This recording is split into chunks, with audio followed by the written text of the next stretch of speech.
The greatest tool that you can have in your toolbox is to be able to stop. Huh. The mistake I made in college and in my 20s, I thought I had to go. I thought I had to run. I thought I had to sprint.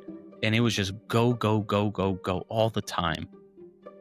When in reality, actually what I needed to do was stop. And I know that's very basic, but if you really want to have the outcomes that you want to have in your life, you have to do the hard things. And the hard things start with understanding your identity and making sure that you understand your identity through the lens of faith.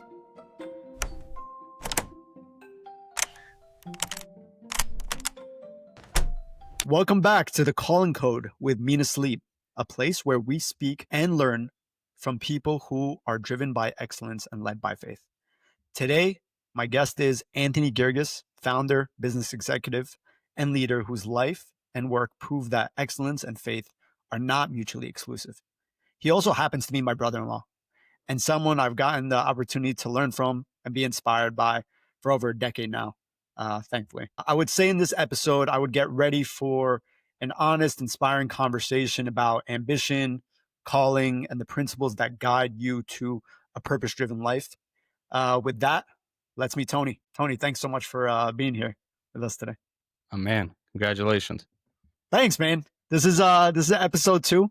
We're in full gear. We're in full gear. I'm excited about this. I've been really pumped about, getting the Calling Code started and how it's been received so far. I'm super grateful that you're our next guest on the show, and I feel like there's a lot of things to talk about. Obviously, I know you on a personal level. I know some of the business, the business experiences that you've had, the faith-driven experiences that you've had, what you've done for your local church and your local community.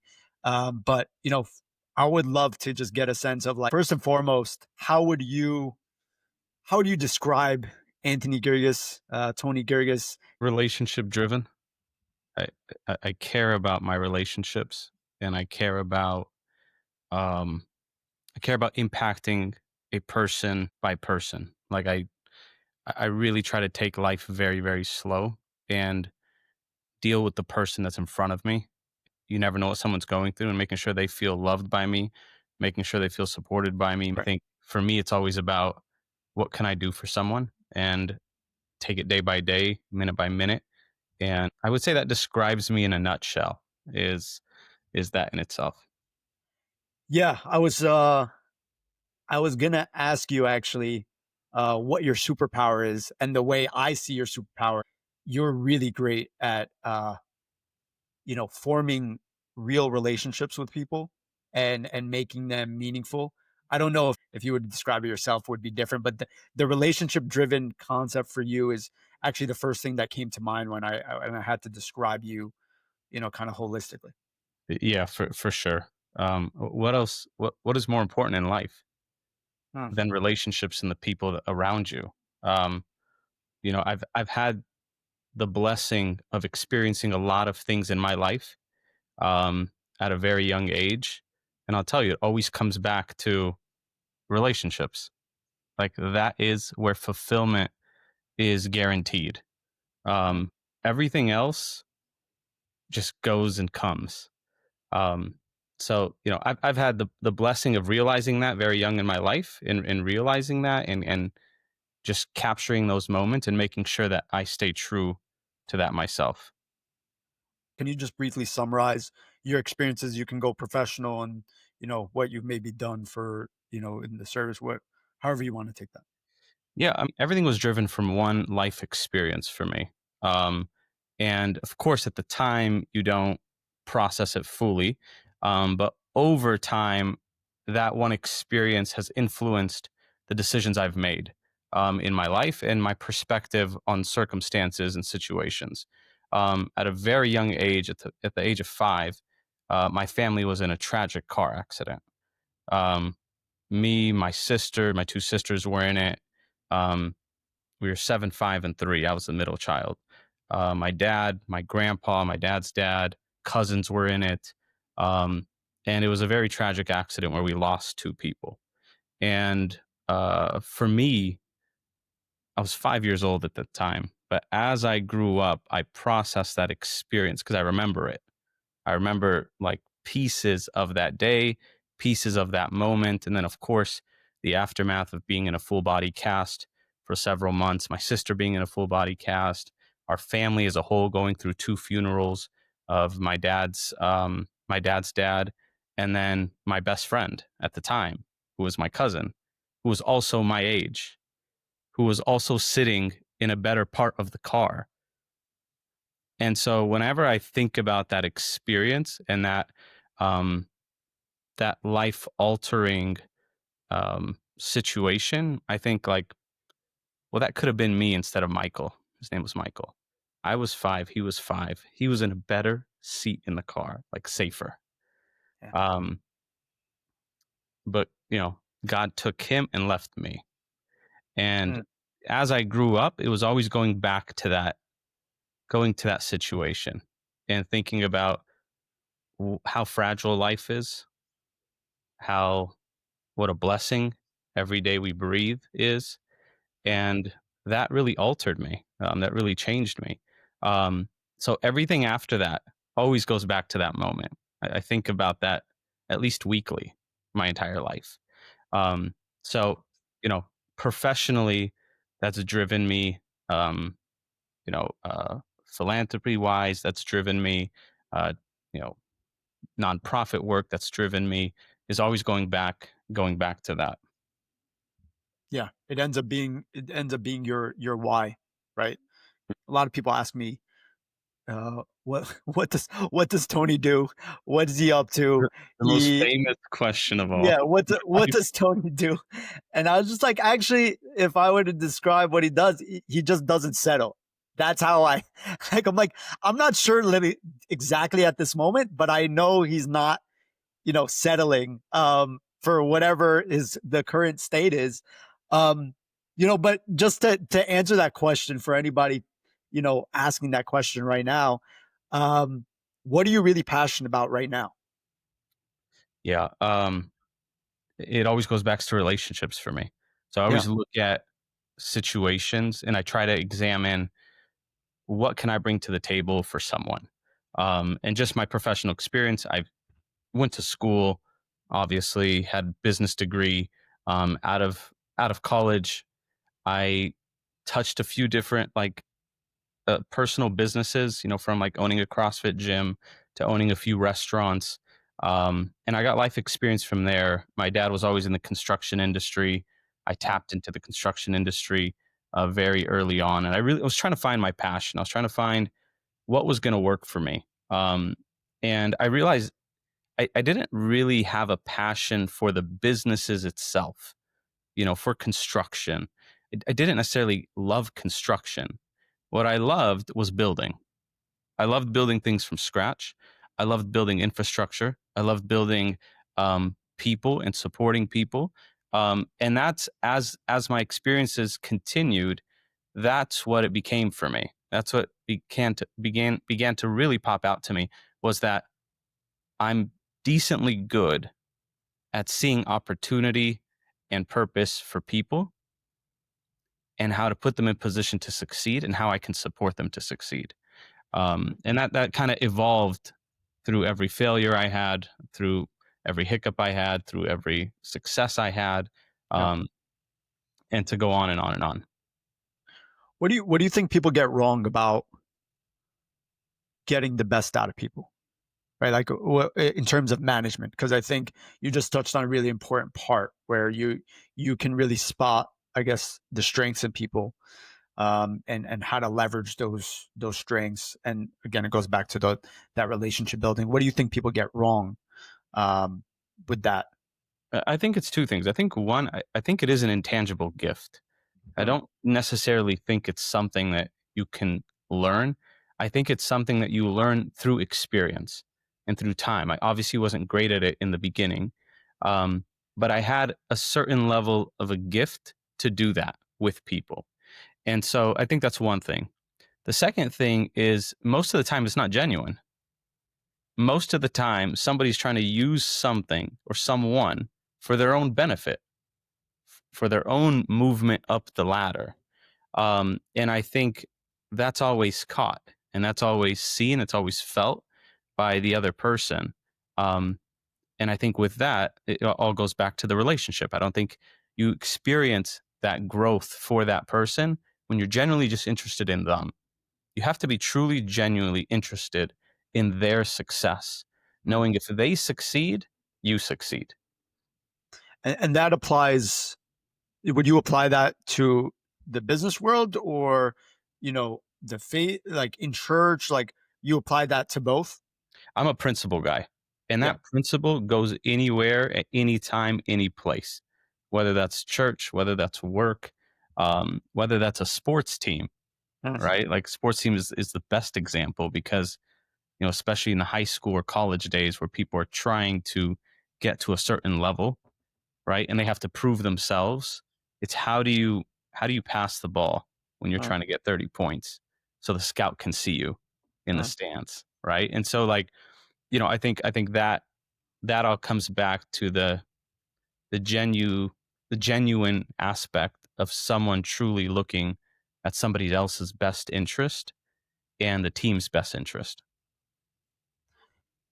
Yeah, and I think oftentimes, when you think about like building a structure, building a team, building a company, um, we point to a lot of the time the dynamic leader, right, or the dynamic like figurehead, as opposed to like the people underneath that, oftentimes are doing the work. How do you get how do you get those people to realize they're the secret to the success, right? Like, how do you get them to want to do their best, right? Because oftentimes they'll be like, "Hey, look, like, I don't matter. Doesn't matter. Like, I'm not the leader. I'm not the CEO. I'm not the priest. I'm not whoever it is, right?" How do you get them to want to do the best? Yeah, look, that's on the leader. That's on the leader, and it's very simple. It's the upside down pyramid, and it's this concept of servant leadership.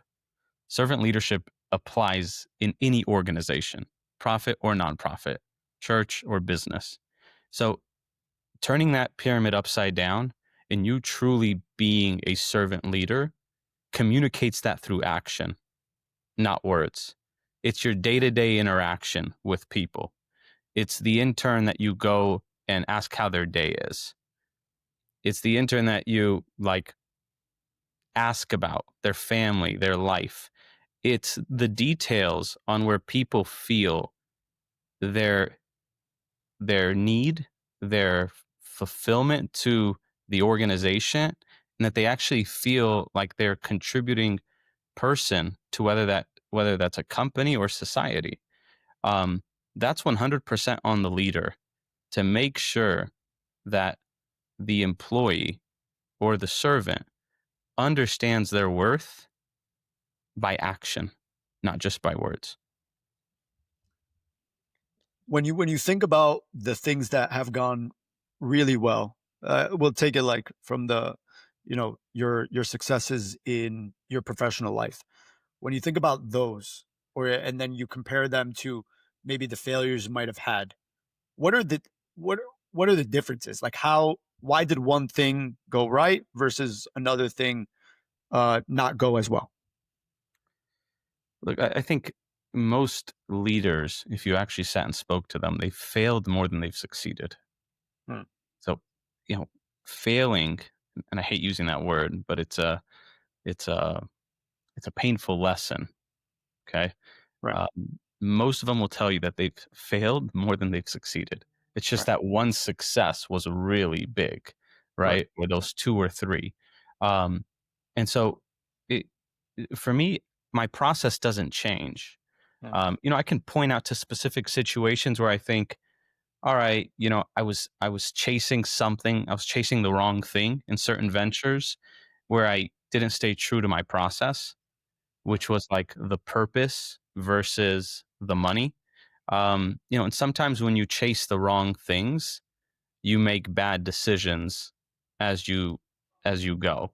Hmm. And those bad decisions lead, it's a domino effect. And, the end result is it didn't work out. Mm. The initial vision didn't pan out to reality. The success is being true to yourself. It's the day-to-day work. It's the attention to detail. And then it's ultimately doing it for the right purposes.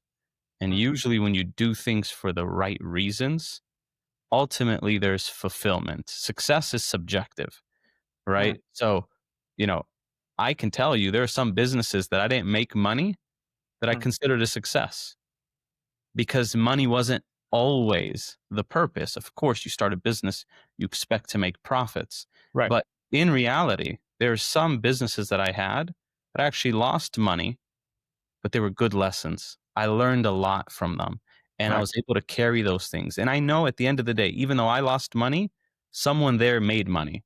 Right. I was able to support someone. I was able to, meet certain people that led to other relationships. Mm. So you can't look at things like one, at least for me, everything for me, I look at from a 50,000-foot level and how something that happened 12 years ago for me has helped me today. Right. Because without that experience, I wouldn't have my success today. Right. So you have to take a step back always.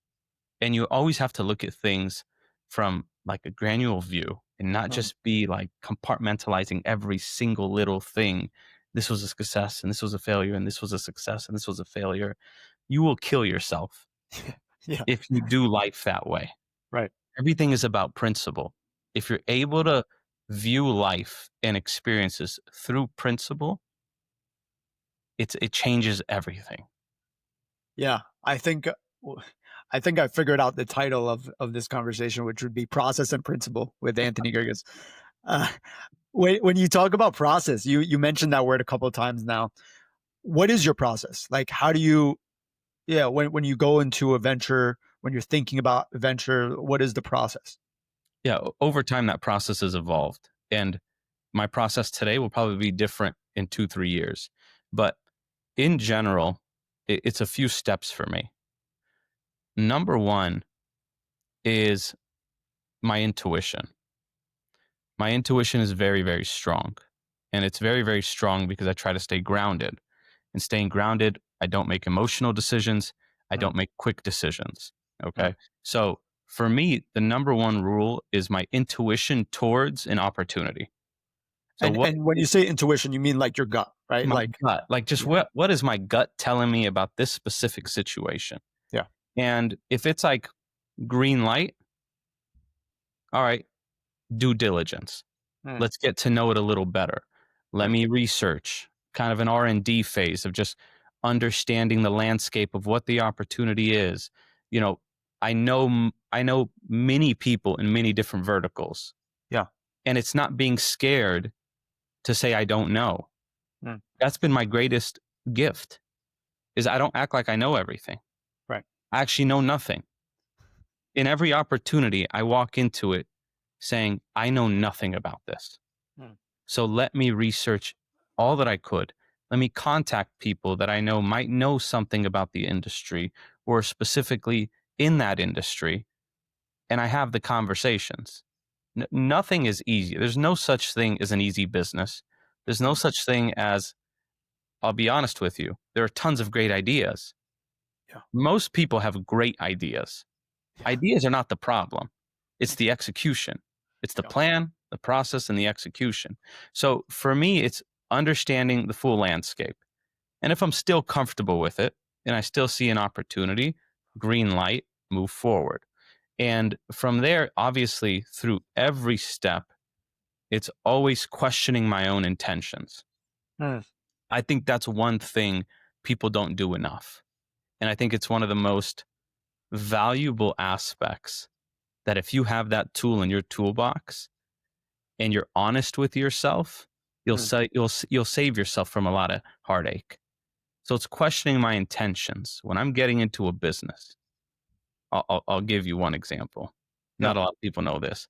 I've been in a lot of different verticals. One of them was the luxury car business. Okay. Cool. Sat, I don't actually think I knew that. sat at a table with a gentleman who rented Lamborghinis and Ferraris and Bentleys to like artists and singers. And for me, that sounded so cool, Yeah, that sounds dope. you know? So I jumped into that.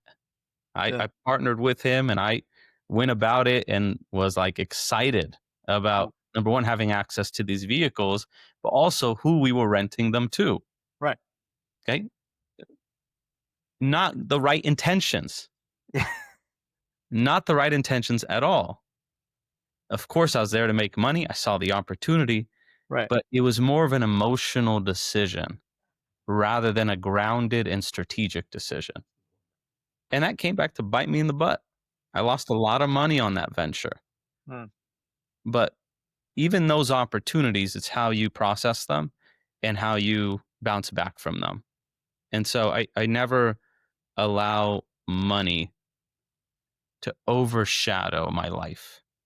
mm. And I think that's one thing that many of us can try to fix for ourselves. When you say and like you say overshadow, you mean like control your life, control your emotions, like when you like Yeah, it influences everything. mm, It influences how I feel, how I'm dealing with people, how I'm interacting with people. Of course, it's hard. Like I get it. I'm not. It's not that I'm never phased by that, right. but it's about a progress towards freedom from using money and looking at money as the means to my success. Mm, I of course we need money, but mm, I don't rely on money to define me, and I don't allow money to influence other decisions in my life. yeah, There's the opposite side of it. I've passed up very good opportunities to invest in things because I knew they would change my lifestyle mm, in a situation in a way that I wouldn't want it to change my lifestyle.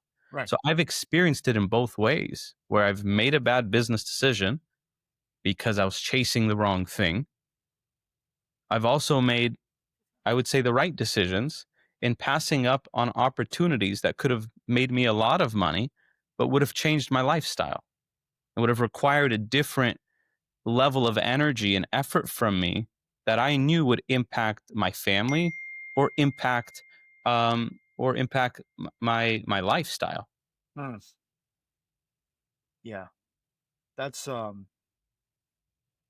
that's a lot. And it's very it's really deep. How do you I was gonna ask you actually, what is what when you're thinking about analyzing a business you want to go into, going through the process, you mentioned, you know, you don't want to get into it for the wrong reasons. And I think the what you mentioned was a perfect example of like, you know, yeah, you could have made money on it, but you also really just wanted to be around potentially these other, you know, people. It's like, how do we know the decisions? Like most of the time when somebody's trying to start a business, they're just trying to make money most of the time. Like, how do we know if that's the right or wrong thing? Like, is it you won't live a balanced lifestyle? Because oftentimes balance is subjective. Also, like what does it mean to make the right decision when it comes to, you know, money, or you know, how do you make the decision to do something or not do something? What does that look like? What is the purpose? Mm, It's about purpose. You you can have somebody that is doing things for the right reasons and that business requires 20 hours of 24 hours of a day and and they're doing the right thing. uh, That is a balanced life for them because they're doing it for the right reasons. uh, And so, you know, I'll take you back because this is something that's been on my mind the last week. I've been thinking about. Maybe you'll roll it out on the on the calling code. But let's go. I was just thinking about like how often on social media and all these platforms, the only thing people really show is their successes, Yeah, right? And that's it. yeah. And I went to the park the other day with my kids and I went and shot around for a little bit and I recorded myself missing 8 straight shots. Yeah. on purpose, of course. And I was like, I've never seen you miss 3 straight. and I'm thinking, I'm gonna post this Mm.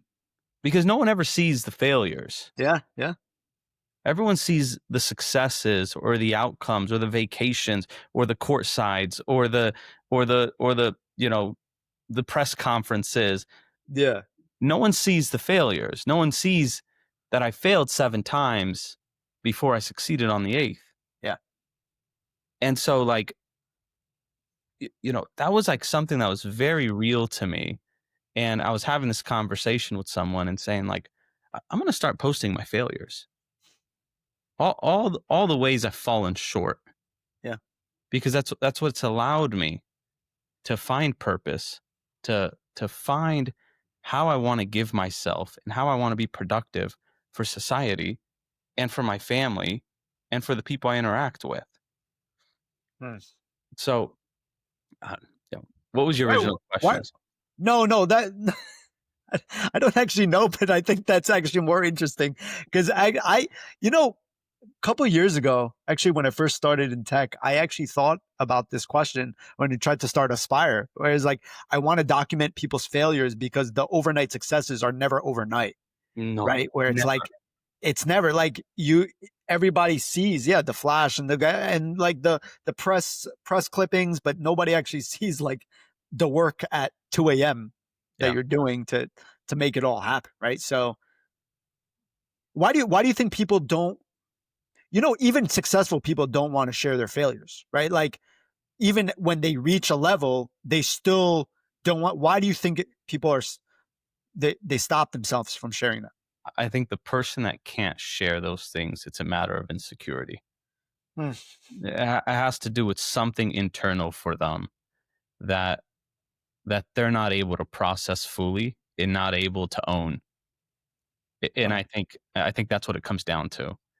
Somebody that's comfortable with themselves and comfortable in their own skin has no problem talking about both. No problem. Because there's no regrets, and, like, it's life. We all got things going on. We all, like, it's a fact. We all have failures. We all have successes. Hmm. It's the person that's able to share them, is there's a certain freedom that they found internally that neither one, to be honest with you, the failures or the successes actually don't define them. Hmm. How do you get to that point? Because people are always like, you and Tony do these like, interesting things and like things that a lot of people like don't do in our community and whatever. And I was like, yeah, Tony is consistently calm. How do you consistently stay calm, level headed? Like where does that come from? Like this composure, where does it come from? I think part of it is experience. I wasn't always composed. I definitely, till today, I get very nervous, Hmm. when I'm negotiating a deal or, I know I'm going into a big conversation. Um, some of this, goes back to basketball as well. Huh. Just playing it competitively and being an important piece of the team. Um, basketball has really influenced my day to day life, of just having to, like, okay, just the next play. Yeah. While this play has more at stake, it's not any different than any other play. Yeah. First play of the game or the last play of the game.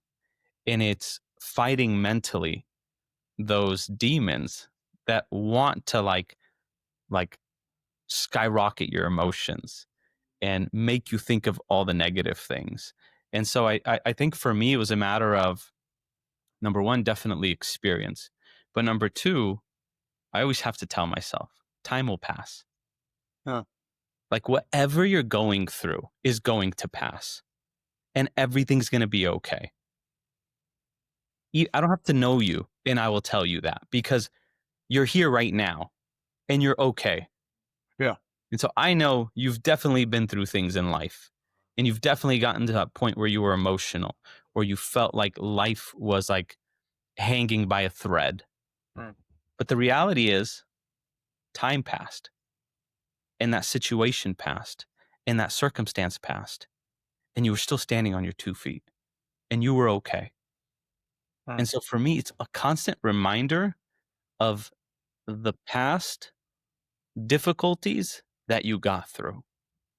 And so when I experience something today, you gotta be calm, cool, collected because mm, it'll pass. You can hurt yourself more by being emotional or making dramatic, quick decisions.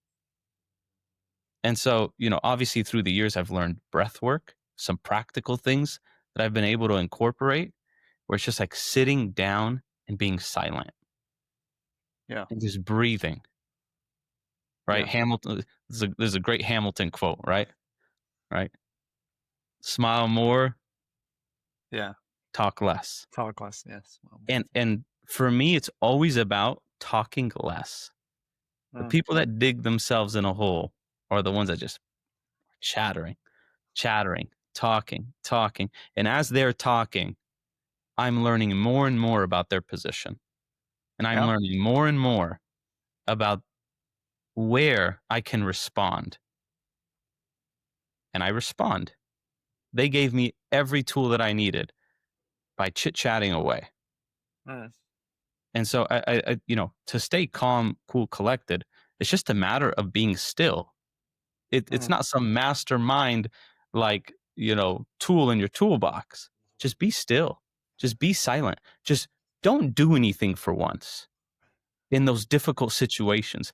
Just stop. Mm. Stop and give yourself the time to process and give yourself the time to think about your next steps and what you're going to say. I always tell people when I'm getting into something with them is when I say something, I mean it. Mm. There isn't a word that comes out of my mouth that isn't strategic, that isn't intentional. I promise you. You'll always get where exactly I am when I talk. But then some people will say, if everything's so intentional, can you always be yourself? Right? It's Like, yeah. it's obviously there's a level of discernment, Mm, right? So, I could be feeling a certain way about you, but again, I'm processing it and I can be honest with myself. oh, And I want to attack you yeah, because you deserve to be attacked right now. yeah, Internally, I can process that and say, look, I could either escalate this situation or yeah. de escalate. My, my basic automatic turn to is de escalation. Mm, You always want to de escalate. Nothing good comes out of escalating a situation. So I control that. mm, A lot of the things we want to do is blame the other person for the reason we are where we are. mm, yeah. I think we only hurt ourselves when we do that. People don't realize the power they have. And I think that's like the greatest misconception. People actually don't understand how strong they are Mm, and what kind of power they hold by holding a situation and de escalating it. mm. Where'd you is these are these innate traits? Did you learn them? Did you I know you've been to Africa a bunch of times, you've spent a lot of time there.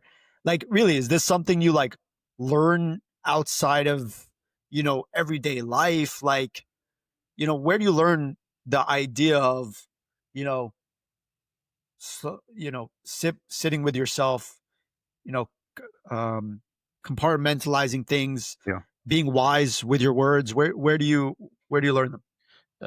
Of course, it's an evolution, but yeah, I mean, you mentioned Africa, and Yeah, you mentioned, you know, early in my life, probably about 15 years ago. I don't know how old I was then, 22, 23. When I graduated from college, I took my first trip to Kenya, and they had a concept there called quiet time, and that was one of the scariest things I've ever done. At 22, to sit by yourself quiet, yeah, right? Not at night, right before you're gonna sleep, like No, like throughout the day, like 3 times a day, we would do quiet time, and we'd get Yeah. a passage to read, we'd get a contemplation to read, and then you just have to sit with yourself and process it and journal. And that definitely was the foundation for me because Mm, through that, I built a confidence in not only myself, but in my relationship with God. mm, So, people always think like my relationship with God, like we set ourselves up for failure there because we think it's a matter of like, no, I should trust God fully right now because he's God. right. And the reality is we're human and he knows we're human. Right. And he knows it's a process for us and it's a journey for us. And so for me, it was a matter of like, hey, look, man, you know, I don't really understand this. I really don't understand you. Like, what do you mean you're three persons? Like, what do you mean? Like, Right. it's okay to be honest with Right. those things. And as my confidence was built in myself, because I know his influence in my life, I struggled with identity a lot through high school and college. Mm, I didn't know who I was. I didn't know what my purpose was. yeah. And that was a really like trying time for me. And until I learned to sit alone with him is where I started learning what gifts he put in me. Mm, And when I started learning the gifts he put in me, I understood how he wanted me to live my life and what purpose of those gifts that he wanted me to fulfill. mm. And so it's steps. It's one step at a time. It's one baby step at a time. And it's not being afraid to jump on, stand at the edge of the pool, say, okay, I'm going to jump from like first level. All right, I did it. Right. Then it's like, oh, the diving board that's 6 feet up. Okay, I'm, Right. I'm going to go try this. Right. And you do that. And then it's the 12 foot. Then you're at the 25 foot. You couldn't get to the 25 without jumping from the base first. Yeah. People need Yeah. to be patient with themselves and not think that God or even our bosses or whatever are expecting magical transformation overnight. Mm, It's about the relationship. It's about the journey. And so for me, that quiet time was the foundation for everything. And so when we talk about that now, it's quiet time. It is not just a spiritual time. It's also a time to process everyday life, everyday interactions through the lens of your purpose, through the lens of why am I in the situation that I'm in? mm. How do I make the most of this situation, whatever it is? Why do you think you take the time to build the kingdom while you're building up your own, professional life? Some people will say, you know, um, yeah, I'll work on being successful, and when I'm successful, I'll go back and contribute. I'll do my part. Because they're not meant to be separated. I Mm, think that's where we have to start. That's not a subjective opinion. Your purpose is your purpose because usually your purpose is an intangible gift that God has placed in you. And that intangible gift is supposed to be manifested through your life, throughout your days. yeah, And I think that's where we got to start. And so I'll go back to my identity issues when I was younger. yeah. I loved to serve. I remember this in like early college. Serving was the only real passion that I had. It's not that I didn't want to work, I couldn't find the fire to work. Or I mean, I worked, but it wasn't fulfilling. Like it was very that like 8 to 5 feeling. Like I show up just to show up. Like it had no meaning. And I'll never forget. I was on a retreat, um, and I simply asked the priest this question.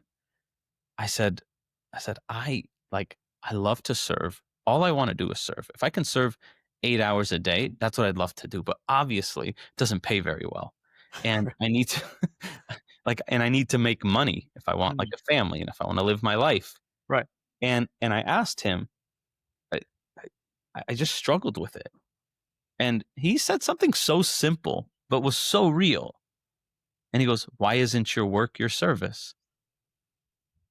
And I'm Yeah. like, huh.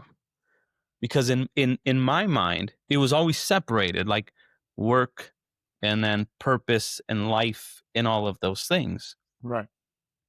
It was something so simple but very profound. And he's actually said, he said, "Your work is more important than your service Mm. because you work 8 hours a day. How much do you actually serve a week? You work 40 hours a week at minimum. You serve maybe 5, 6 hours a week. Yeah. Where can you have bigger influence? At work or at church or at a nonprofit?" Yeah. And that was like very eye opening for me. And that changed a lot because I came back, and of course it took time, but I tried to look everything through the lens of faith and purpose. That point forward, we're called to be the light of the world. That doesn't mean we have to stand at a corner and preach. That doesn't even mean I have to say the name of Jesus once. That could be me living my life to the coworker that's sitting across from me and just being supportive, being helpful, being kind, being gentle, being understanding, not reacting. That is a bigger manifestation of your faith than any word you can ever preach. And that's what changed everything for me. So at the time, I owned a restaurant, and literally, I hated it. Just to be honest with you, I couldn't stand the restaurant business. It was the worst feeling. People were disrespectful. The way people spoke to you, the way like it was it was a really interesting experience. But you know what gave that place purpose? Mm. Is when I turned Friday mornings into a Bible study. Yeah. And we'd go every Friday morning to my restaurant at 6 a.m., about 5 or 6 guys, Yeah. and I would take eggs and I would do this, and I'd make breakfast for them on the griddle, and then we'd sit down and we'd have a discussion about life and faith and what was going on in each of our lives. All of a sudden, that restaurant became the best place in the world for me. Yeah. From prior to that being the worst place, I couldn't stand being there, to like, oh my God, this place has purpose now. What changed? Mm. What changes? You changed the reason for it. It Oh, changed the that's purpose and then your perspective of it. And we always want to default into, I call it pre-knowledge because we weren't informed yet, but like uh, pre-knowledge of our conceptions about church, life, and all these things. mm. The reality is it's not a subjective matter. They don't compartmentalize and don't separate your everyday life, friends, groups from church, and don't separate those things from work either, because it all comes back to your purpose. Those are just circumstances, platforms, opportunities to live your purpose out. Yeah. I think a lot of the way you end up being like this is the people that you've been inspired by over the years.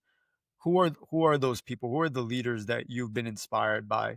If you want to give names, feel free to give names. But what are the types of people you've been inspired by? Who are they? And why were you inspired by them? It goes both ways. There are people that have inspired me in a good way, and there are people that I didn't have good experiences with that allowed me to say that's not the leader I want to be. Yeah, yeah, But I'll focus on both a little bit. Um, definitely Bishop Paul from Africa, yeah, who's the bishop of mission affairs yeah, through several countries there. He's the one that took me in and allowed me to go there and spent time with me. Um, and why I'm so big on relationships is because of him. Because if you think about like who he was, what was on his plate, the pressures on his plate, how busy he was, but yet he showed a 21-year-old kid from Los Angeles, California, the time of day just to sit with him and just to talk with me. He didn't need to do that. And so he definitely shaped me because he was a risk taker. He was he was a faith-filled person. If he felt like God was calling him to something, he did it. And then third, he was relentless. Most of Yeah. the people in my life that influenced me were relentless people. Yeah. And that's how I view life. Is if God puts something on your heart, go get it. Be relentless towards that thing. And he definitely was he's the number one influence in my life. Um in other aspects, I always tried to be structured. So, for about 15 years of my life, I had a Thursday um men's lunch that was like in the calendar, could not be moved. And it was me and three other gentlemen that were all older than me. And I was in that since I was like 18 years old. And Uh-huh. that shaped me because that was every Thursday we had lunch. There was no questions asked. If you missed a Thursday, you were getting grilled.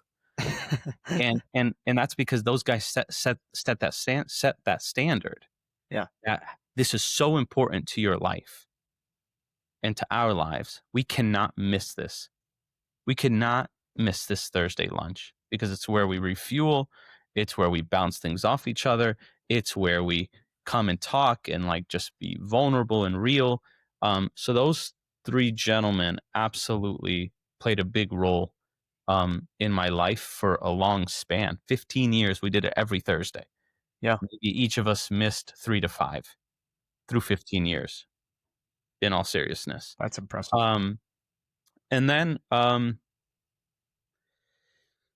and then there's the other side where it's people that I've dealt with that have learned that have taught me a lot of what I don't want to be Yeah. and what I don't want to chase, um, and what type of purpose I know is not from God in my Yeah. life. Um, Leave those people out, but Yeah. I think I say it because I think it's important again for us. It's unconventional thinking Yeah. to think about also the people that actually really tried you and really like, you could say, man, I'm a stronger person today because of that situation. Yeah. And while it was ugly, it passed. It Yeah. passed and it made me stronger. And I'm very thankful for that person. And I'm very thankful for those persons and those opportunities. Yeah. Yeah, I couldn't agree more. I think sometimes I learn from people that I've had really bad experiences with more than people that I've had really good experiences Yeah. with because it just realize like you also learn how to like just deal with a different type of maybe personality or mindset that you didn't really encounter before, and you're like, okay, well, this is how you manage Yeah. around that. So I couldn't agree more. Um, if you were to talk to someone in their 20s, what would you recommend from them as they're trying to figure out purpose, right? Because I think, the common theme with this show and the people that, I want to be speaking to is they're all purpose driven. Oftentimes it's really hard if you don't necessarily know what that is yet. So, what would you recommend somebody does if they don't actually know their purpose? It's what I said earlier in the show. The greatest gift, the greatest tool that you can have in your toolbox is to be able to stop. Huh. Because that was a mistake I made in college and in my 20s. I thought I had to go. I thought I had to run. I thought I had to sprint. And it was just go, go, go, go, go all the time. When in reality, actually, what I needed to do was stop. And I know that's very basic, But if you really want to have the outcomes that you want to have in your life, you have to do the hard things. And the hard things start with understanding your identity and making sure that you understand your identity through the lens of faith. Because if it doesn't start there, everything's at risk. Uh, Everything's at risk. Not that you can't come back, of course, but like the faster you find yourself through the lens of faith, the more clear life becomes. And when life becomes more clear, you're able to differentiate what is important and what is not. You're able to differentiate and have that discernment of like what's from God and what's not. mm, And you're able to like be more confident in the steps you're taking in whatever your desires are. Listen, we have an unbelievable faith, an unbelievable God that allows us to pursue our heart's desires. yeah. We don't have a God that is forcing us to a certain point or saying like, yo, you need to be a doctor. Don't mess up on the decision. If you pick engineering, you messed up the no, that's Yeah. not how God works. He wants to fulfill our heart's desires. What is the passion in you that you want to utilize for God's glory? And in what way do you want to do that? And so But the more I understand myself, the more I understand him, the more I can make clearer decisions of what my purpose is and where I want to utilize that purpose. I had a couple of younger people that would tell me, well, there are a lot of people around me that have figured this out without faith, without God. What do you say to that? People that are successful, they look like they're achieving excellence. Why do you think you have to, find it through God or with God to do that? I think if you're a faith-based person, you want that perspective. You wanna feel that unity with who you believe is God and your Mm, creator, yeah, okay? That being said, of course, there's millions of people. I'm in business with people that are not Christian, yeah, but the reality is those people too are good people. That they have their basis is good people, yeah, hearts, good intentions. And yeah, so, you know, God loves all of us. yeah, So it's not a matter of, you know, am I faith based or not? It's a matter about you. If you say you believe in God, then you're going to process everything through the faith lens. yeah, But don't tell me you believe in God and then tell me, well, why do I have to try to find something through faith? Then let's just have an honest conversation. yeah, Like let's cut the BS. yeah, That's fine. Pursue life as you wish. yeah. No problem. Like no one's like, yeah, your parents might hate you, but be in touch with me. I'll I support love you. you. Yeah, yeah, I'll love you because I know you'll come back. yeah, So it's not a matter of like faith or not. It's a matter about you as a person. What do you believe in? What do you believe in? And if you say you believe in it, then take the steps towards that belief. I'd rather someone come tell me I don't believe in God. Can you help me find my purpose? Yeah, no problem. yeah, Tell me about your shape. Tell me about who you are. Tell me about your gifts. Tell me about your heart. Tell me about your abilities. Tell me about your personalities. Tell me about your experiences, and I'll help you find yeah. what you're looking for. That's what shape is, by the way. Oh, thanks for that. Because I was Spiritual like, gifts, heart, uh, abilities, personality, and experiences. it's helpful. Yeah. I was like, should I ask? But it's good That's that a you. Rick Warren thing. Rick Warren came up with it. Okay. Yeah. So the point being, if you believe it, just you got to go all in. Like, just act like it. Don't waste my time. Yeah. Yeah. Yeah. Again, rather you say you don't believe it, and then we can push forward in that capacity. Yeah. Well, that's I think that's a perfect place to stop because I think it encompasses Can I a add lot. something? Yeah, please. I'm Of gonna course. add a caveat to all of what we just said, which is we don't have a God that only lives in the moment. He is forever. And so the other reality is sometimes God allows us to go through life and, you know, um, and and, and experience life without Him, and He's not going to get in our way. That doesn't mean His touch and His blessing isn't there. We don't have a conditional God where if you don't choose Him, He abandons you. He's always there, and He'll still bless your life without you even realizing it, and you will be successful. And so I think it is important to realize it's like the prodigal son. Like he's going to allow you to do what you want. Doesn't mean he'll stop blessing you. And doesn't mean his love is exterminated out of your life. It's still very much there. And your story just may be the right way to come in at a different time to where that relationship is built. So That's perfect. You're right. That's exactly the God we believe in. Um, with that, I want to just say thanks so much for just being on and just having this conversation. This was really cool. Actually, it was really cool for me because again, I've known you for over a decade now. You're my brother-in-law.